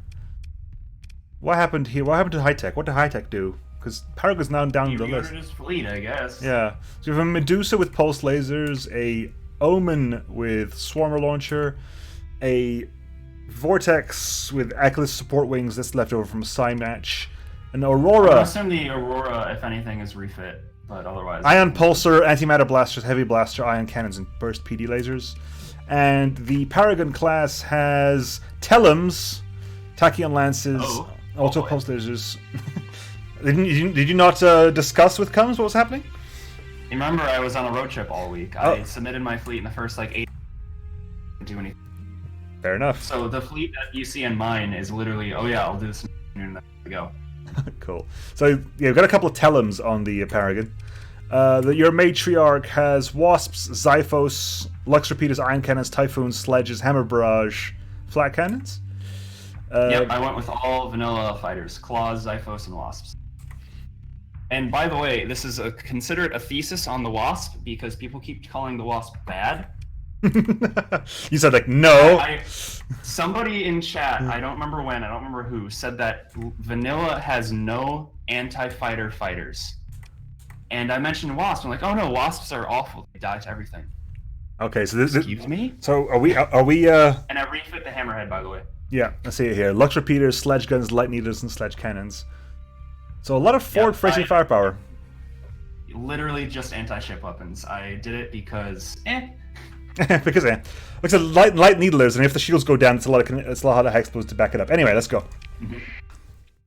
Let's go. I wanted ITU on it, but I couldn't afford it. Isn't that, OP wise? You mean? No, I couldn't afford it. But surely you can share it. You can share it with from High-Tech, or does High-Tech not have it? I couldn't afford it. I thought you didn't have to pay for it if you got it from your friend. I don't know. I couldn't afford it. My thing again. I only had a one out. Fair enough. So okay, Sensor Jammers are in. And yeah, I am sorry, by the way, the fact that I had to go and submit a fleet. Hopefully you were able to use the files I gave you to test. Well, basically this is the fleet I put out. Because I knew that crates existed. And Wasps turn off crates. They're just PD lasers, right? It's a LRPD and proximity. Oh, they do proximity mines now, do they? They didn't used to. They used to be. Yeah, they have the mines that they lay. They didn't. I remember they didn't used to. Last time I paid attention to them was when they were just LRPD. It's a 0.8 change. They drop mines. And they do an absurd amount of damage, something like 500 or 400. It's enough that it one-shots a lot of fighters. Like crates. That's I do declare that it looks like you have an equal air superiority, but you're matching at least. I'm matching crates, and that makes me happy already. You see what I mean? The Paragon is coming in there and just tanking greatly. Also, consider that long term, the Wasps and my other vanilla fighters are placed much faster than the Vespas and Kraits. Right, okay. I'm interested in seeing what the Scorpion does, though, because it's so anti-fighter. Is it? Yeah, did you see it? The Scorpion Destroyer is built, it has darts, it has Okay. shredders, it has... The darts were just disabled by, yeah, the Scorpion's not going to do anything, buddy. Oh. To be fair, the Scorpion got hit by 2 ion beams, which immediately turned off the darts, and then it got killed. Yeah. Paragon, full frontal. Cormoraja is going quite deep. It is. Oh, another thing I did, because I have the fighters with all energy weapons. Great. Yeah, the Cormoraja can't stop the weapons, yeah. I happily hard countered the Cormoraja. I didn't... Since I had so little time, I'm like, alright, you know what, I'm going to do the thing that I know works best. I'm not going to do anything fancy.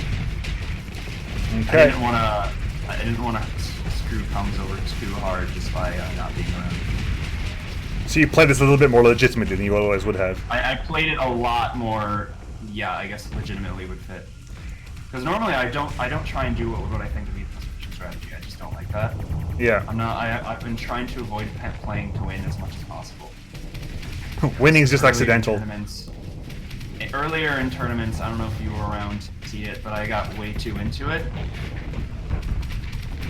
And I forced a CR war once. Oh yeah, I remember that. I was casting that. I hate you for it. Yeah. To be fair, the silver lining of that fight was that I underlined the serious problem of PvC. Of what? Being so CR focused. And having like 4 or so missile mounts on every frigate. Yeah.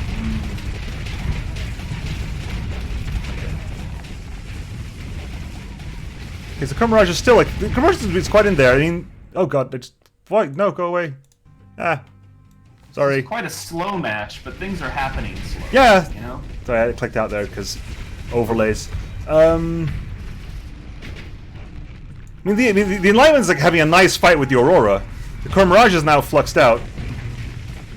The Xiphoses are floating around, killing Kraits and Vespas, ioning things just whenever they want. Yep. The Matriarch now has like 2400 range. Does I it? put sledge guns on it. Oh yeah, yeah. Like I built specifically to counter this fleet because I didn't really want to mess around. Plus, it means I outrange the Paragon, which just makes me laugh. You enjoyed it, didn't you? Yeah, I outranged the Paragon.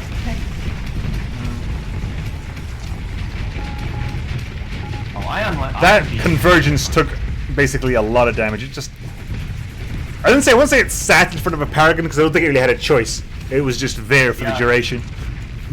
It was there, unfortunately. I enjoyed watching in my testing Xiphoses and Wasps just turn off all of the crates, because in testing I used as many crates as possible, and none of them could stop me.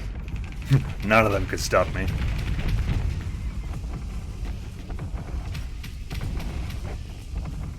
Enlightenment is now broken, I think. Both the capitals are broken right now, I suspect. Broken, or are they retreating because... No, Cormoraja has retreated. Cormoraja has actually retreated. Oh no. And I think the Enlightenment is going to try to do the same. Everyone's fallen back a lot right now. They are shook. I'm wondering if that's early enough to consider it a null match. Yeah, that's because it was a capital retreat. We're currently at 6 minutes in, but yeah, it's a capital retreat at 6 minutes in. That's kind of crazy. The second time. Yeah. Because I hate seeing that. That's awful. It pissed me off if I was on that team, and it annoys me when the enemy does it. Not just because, oh no, why aren't they fighting, but like, it sucks. Well, it's like, it's not supposed to happen. There's literally a 1 frame window where where this happens, where it's possible to retreat, and they just did it. And yeah, fear. The fleet was already winning heavily, but like, it still still sucks so much to see that happen. It's just frustrating on principle. Even if they were losing, was assuming that they were losing. And now that the Enlightenment's alone, the Enlightenment's gone, you know what? I'm fighting this now. Screw falling back. I'm doing this. And it's bless its heart. On my own terms. Yep. And bless it's trying, bless its heart. But it can't do anything. As a side note, the dual sledge cannon matriarch really is a mean mode. Oh, the Echo's cast just stopped the Reapers in their tracks though. Boink, boink. You haven't yet fired the hammer barrage, I don't think. Nah. And those the Reapers and hammer barrages are only. I know the matriarch's so slow in long range. You cut out a little bit there. Close. I want to have the option of it just having a delete button. Yeah. And in testing, that's basically what happened. If anything could flank the matriarch would take some damage, but it would turn the hammer and Reapers around in time. At one point, it The Aurora managed to retreat as well. And yeah. Ooh, hang on. I hate seeing this. They're retreating, I mean. Yeah. This is a shame because the Paragon was venting. The Enlightenment should have done the same. I think the Enlightenment's broken again. Because it's not even firing back. Straight up broken. Like, yeah, it's gone. It's gone. This is not. It's not even firing back. It's not even. Okay. We really gotta figure out the cause of this thing because there's something. Hang on. Funnily enough, I think the Paragon's is broken as well. Like in combat range of each other, they both turned off. Yeah, like so we got what the hell's the problem and like what causes it? You know? Yeah. Now they're really scared because the matriarch's going backwards and forwards. And like, for example, how do I fix this, for example? Because the only way to fix this is to move them forward, but their ranges are so long, if I move them any closer, they'll be in range of each other. Oh, because the Enlightenment's off the edge of the map. That's also true. And they've got defend orders on the middle, I guess. Well, so now you're moving. Now you've turned now, so you're actually going to move it next to it. I'm moving you closer than this. I'm moving you closer. Deal with it in your own terms. Okay, let's see, now they're awake again. They can't do anything because of the Telums, to be honest. The Telums, the Ion, the Dominators got in. Dictator. Yeah. Reapers managed to... It turned its shields away because of the Reapers, but... Again, both ships off the edge of the map doesn't help as well. And that is the big bad one, you know, that's the big issue.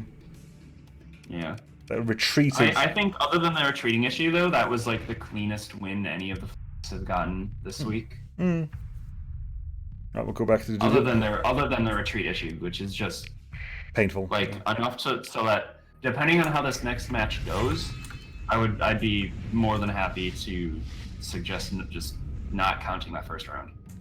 Yeah. Or if there's some quirk with Nemo's PC that causes the air to derp so much. What could that be? Well, no, because it happened to the Shogun too, didn't it? Back in the day. Mind you, it happened so much less often back then.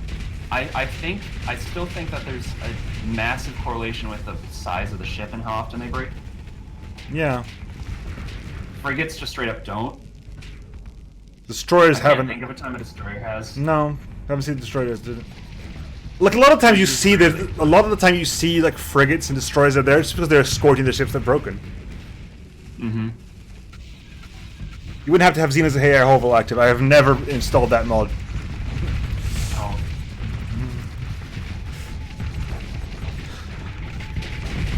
Defense fighters are underappreciated. Your right side, or Cicerone side, so I can't shortcut it that way. People really undervalue the tactics in general, I feel. I remember when I was doing an earlier match, I found that my fleet and my partner's fleet actually did better if we set everything to defensive, because just the ships would cluster up, which meant that they had better convergence of fire. If ships were aggressive, they would spread out too much and just kind of be whittling instead. And likewise, things like support fighters and stuff, it's more weapons in a dense packet, you know? Yeah.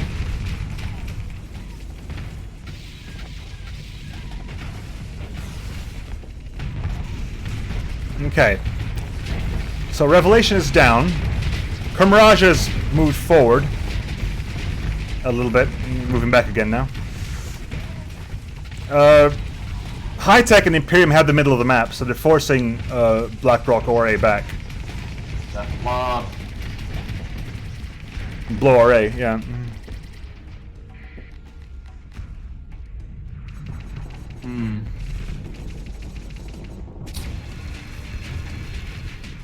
Oh. Okay. There's the Scorpion, but it's taking heavy damage already. You sound frustrated. Me? Or really satisfied with the sandwich. What? You keep going, I don't know, I'm just thinking about, because I'm reading chat at the same time, so I'm just looking over and just thinking about, you know, situations. And like Blowthorn said he had the same problem, so it's not just me, for example. No, yeah, it's not you. Like, everyone's having problems. I don't know what the cause is. I feel like until we find the cause, we might want to consider just calling off capital scale tournaments for a bit. I definitely think that your defense fleet has been like vindicated to a certain degree. As in, like, your defense fighters, I think, because the Wasps and and they do tend to die every wave, but they get replaced very quickly. Yeah, they get replaced faster than the things they kill, which is... and that's part of why Talons are so ridiculously powerful, is that they have like a 4-second recharge time. So yeah, they'll die in droves, but who cares? Yeah. Like 4 seconds is barely enough time to make a carrier lose 1 or 2% of its fighter resupply. So it's always 100%, whereas the enemy that is losing ships at like maybe half as many fighters die to the Talons, but they have fewer fighters in general, so each loss hurts a lot more, and it takes longer to replace them. Yeah. The way fighters are balanced right now is just so weird. It doesn't quite make sense, because like the idea of weaker fighters being easier to replace sounds good, but also means that they're a side grade rather than a downgrade. Yeah. And I think that's mainly the issue, is that fighters are too much of side grades of each other to have the difference in price and requirements that are also attached to them. Like, they're priced as upgrades, but they're actually side grades. So it ends up being that the lower fighters are cheaper for bigger bang. Yeah, by far. And it's only cases where you need specialization where going to more expensive fighters matters and is actually something preferable. Yeah, I never really quite understood the mechanics of like when fighter percentage goes down. Is it only when it's rebuilding then? Yeah, when the population of fighters that the carrier, like, say the carrier has 2 Talon lanes, that's 8 fighters, right? Yeah. 4 each. So that means that if they go down below 1/3 or 2/3, I can't remember off the top of my head, but I don't want to like be certain of it. So when it goes down below a threshold of Talons, say 5, if it has less than 5 Talons alive, then it starts losing the percentage just at a flat rate until it gets back above the threshold. Okay, fair enough. Like that's basically the gist of it. So like, and this is a strategy I've actually used in this tournament, and as well as the last one where it was PvE, was using quick replace fighters in addition to slow replace fighters on the same carrier, so that if like in the case of the PvE tournament one, I was using Diablo. I had really expensive Wanzers, like Ravens and whatnot, matched with the Arbitrators. Yeah. The Arbitrators only took like 6 or 8 seconds to replace, versus the like Raven takes 30 seconds or something ridiculous like that. Yeah. So if you lose replacement rate percentage, it murders it, but it doesn't really harm the Arbitrator so bad. So if I have the Arbitrators on the same carrier, then it means that it's never below that like 2/3 threshold if it loses the Raven. Yeah. It's interesting the kind of stuff you can do with carrier. When you consider how it works. I wonder if Damsel Flight should be balanced that the replenishment time is longer, for example. So if you do manage to defeat the wave, Mirage bombers in general probably need to be balanced around that. Yeah. I was talking too long. The Mirage is not even fighting right now. Oh yeah, Enlightenment just got popped. Yeah. The Mirage got so hard countered by this fleet, though. I don't even know if it's relevant.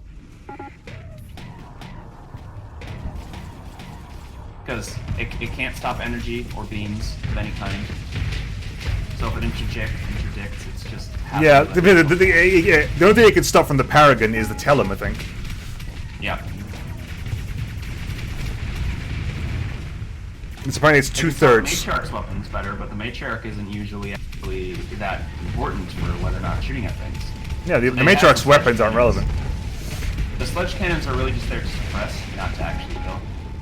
Because then it has just this giant bubble of 2,400 SU wide, where enemy ships don't want to drop shield. Oh, they just get hit by... What's the arc on those sledge cannons? They can only cross over each other at a limited range, but they can shoot sideways pretty far and backwards. So like around 180. Okay, so they like could 180s. So they can go like okay, so not directly behind then.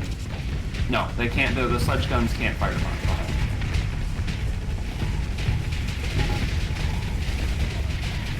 Okay. And yeah, to be fair, as Grim says, BlackRock doesn't have very many cap choices. We got the Kerma and the Kark. I'm assuming the Carcinus is very expensive. Carcinus is more expensive and also very suicidal. It works. I think it works better in this kind of fight than it would in some others, but it's a big gamble because if something there you go. You see the Lux repeaters being stopped there by the interdiction field, or the brake field emitter as it's now called. Well, both know, and the interdictor has been terribly. Earlier on, the Kerma was doing really good work with that. It's just that eventually people figured out, oh, it doesn't block energy, so if you're fighting Birdie, just use a lot of energy. Yeah. Plus, as Cicerin you said, Birdie... Ooh, shamed! I hadn't realized that. Yeah. Full shamed. Have we had a shame before? Not today, anyway. Alright. Do a Night Kevin Carey want to do the remaster, the rematch of the first match? I think I'm alright with it, but given that we just witnessed a shame, I don't think it would it would tell us anything different. Oh, I'll leave it up to them because you're on the winning side, so you don't really. Yeah, that's why I'm saying like I'm alright if they want it. The way matchups are done, you're very likely to be fighting someone energy heavy. And yeah, anyway, as I was saying, Cicerin said that BlackRock is not built for battle lines, which means that this whole thing was a hard counter for BlackRock. They really need to stay mobile and offensive. Yeah. Plus, Aura just wasn't a good partner. Basically, BlackRock, one of the worst situations they could have been in. Because they were fighting with and against exclusively line ships. Yeah. So they had their support was a line fleet versus a line fleet. And they wanted to be dashing around.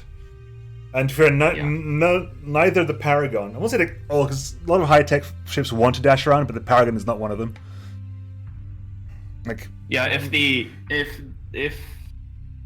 BlackRock is partnered with Diable, possibly Neutrino, DME of course, anything that's fast, then it'll do a lot better. So Karoy, I'm not sure if Nightcap's in chat, but you want a remake?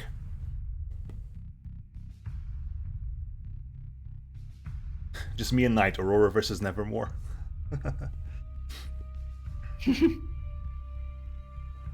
I'm not sure if Nightcap is in chat, but I know that Karoy is, so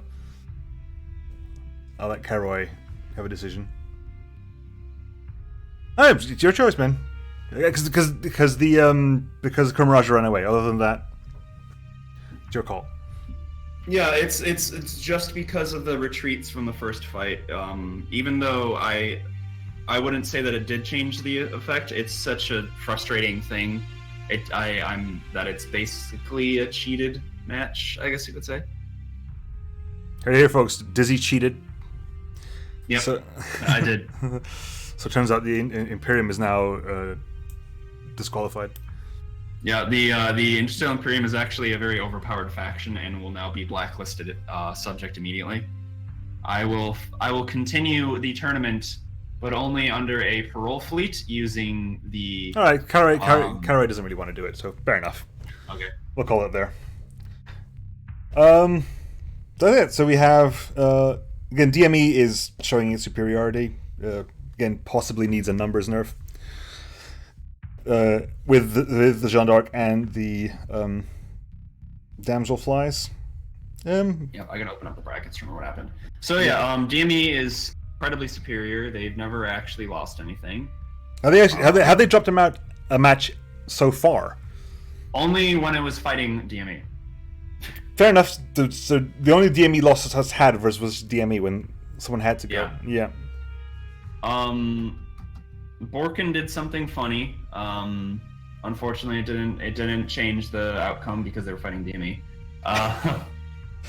Shadowyard and Medelson, they did okay. Aura Mid was like that fight. I thought could have gone either way, and as the score implies, Shadowyard and Medelson versus Aura and Midtech could have gone either way. Yeah, it was 2v1. Yeah, that was a nice one. It was a close one. We almost had a fleet that was capable of beating the DME fleet because DME and low tech is not a very healthy pairing, I think. Yeah. Combined with Neutrino inside being built very. They purpose built for the onslaught, however, not the Jeanne d'Arc, which I think was a bit of a accident. Yeah, I think again a lot of the time was the Union Line just not being where it would have done the most good. Mm-hmm. And then finally, High Tech and II took the win on a very hard counter for the fleet they were fighting. Yeah. So that was round 4. Next week, round 5. I'm not going to bother saying the brackets on stream because inevitably it changes. I think we've learned our lesson. They keep changing it, and besides, it's not up. Yeah. So apparently Soren knows this. Hopefully we'll see the damsels tweaked further. Jeanne d'Arc 4 flight decks, please. 6 is a lot of flight decks. Holy crap. It's too many for a battle carrier. Yeah. If it was a pure carrier, like it's an Astral that never has to stop shooting at you is a thing, and it has large mounts. Yeah, it's got large mounts. It's got 3 medium missile mounts. It's got 2 medium hybrid mounts. It's got several small mounts all around the hull. It's got built-in tracers, I believe. So it's got built-in like salamanders to keep firing. Yeah.